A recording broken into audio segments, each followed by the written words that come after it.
నేను ఒక బాధ్యతాయుతమైన పోలీస్ అధికారిగా, ఒక రిటైర్డ్ పోలీస్ అధికారిగా, మరి ముఖ్యంగా ఒక బాధ్యతాయుతమైన పౌరుడిగా ఫోన్ ట్యాపింగ్ వ్యవహారంలో నేను ఎలాంటి పబ్లిక్ స్టేట్మెంట్ చేయను. ఎందుకంటే ఇది ఫోన్ ట్యాపింగ్ అనేది దేశ భద్రతకు సంబంధించిన విషయం.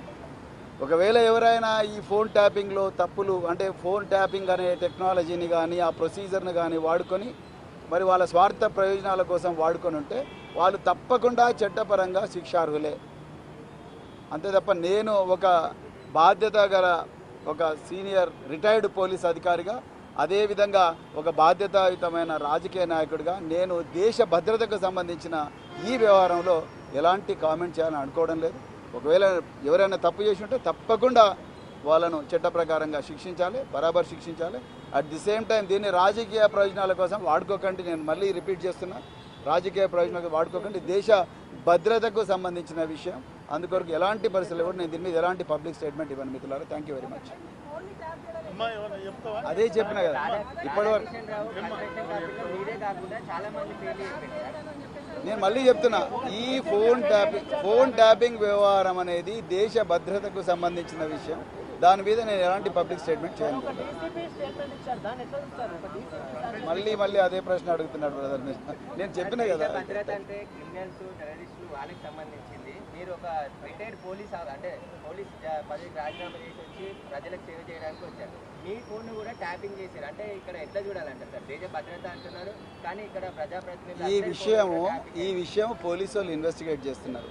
ఆ విషయం వాళ్ళకే వదిలేస్తాను నేను. కానీ దీని మీద నేను ఒక బాధ్యతాయుతమైన పోలీస్ అధికారిగా, ఒక రిటైర్డ్ పోలీస్ అధికారిగా, మరి ముఖ్యంగా ఒక బాధ్యతాయుతమైన పౌరుడిగా ఫోన్ ట్యాపింగ్ వ్యవహారంలో నేను ఎలాంటి పబ్లిక్ స్టేట్మెంట్ చేయను. ఎందుకంటే ఇది ఫోన్ ట్యాపింగ్ అనేది దేశ భద్రతకు సంబంధించిన విషయం. ఒకవేళ ఎవరైనా ఈ ఫోన్ ట్యాపింగ్లో తప్పులు, అంటే ఫోన్ ట్యాపింగ్ అనే టెక్నాలజీని కానీ ఆ ప్రొసీజర్ని కానీ వాడుకొని మరి వాళ్ళ స్వార్థ ప్రయోజనాల కోసం వాడుకొని ఉంటే వాళ్ళు తప్పకుండా చట్టపరంగా శిక్షార్హులే. అంతే తప్ప నేను ఒక బాధ్యత గల ఒక సీనియర్ రిటైర్డ్ పోలీస్ అధికారిగా, అదేవిధంగా ఒక బాధ్యతాయుతమైన రాజకీయ నాయకుడిగా నేను దేశ భద్రతకు సంబంధించిన ఈ వ్యవహారంలో ఎలాంటి కామెంట్ చేయాలని అనుకోవడం లేదు. ఒకవేళ ఎవరైనా తప్పు చేసి ఉంటే తప్పకుండా వాళ్ళను చట్ట ప్రకారంగా శిక్షించాలి, బరాబర్ శిక్షించాలి. అట్ ది సేమ్ టైం దీన్ని రాజకీయ ప్రయోజనాల కోసం వాడుకోకండి. నేను మళ్ళీ రిపీట్ చేస్తున్నా, రాజకీయ ప్రయోజనాలకు వాడుకోకండి. దేశ భద్రతకు సంబంధించిన విషయం. అందుకొరకు ఎలాంటి పరిస్థితులు కూడా నేను దీని మీద ఎలాంటి పబ్లిక్ స్టేట్మెంట్ ఇవ్వను మిత్రులారా. Thank you very much. అదే చెప్పిన కదా ఇప్పటివరకు. నేను మళ్ళీ చెప్తున్నా, ఈ ఫోన్ ట్యాపింగ్ వ్యవహారం అనేది దేశ భద్రతకు సంబంధించిన విషయం. దాని మీద నేను ఎలాంటి పబ్లిక్ స్టేట్మెంట్ చేయను. మళ్ళీ అదే ప్రశ్న అడుగుతున్నాడు బ్రదర్.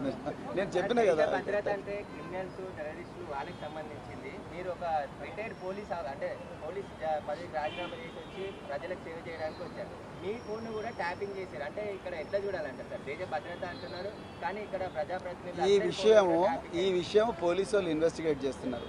ఆ విషయం వాళ్ళకే వదిలేస్తాను నేను. కానీ దీని మీద నేను ఎలాంటి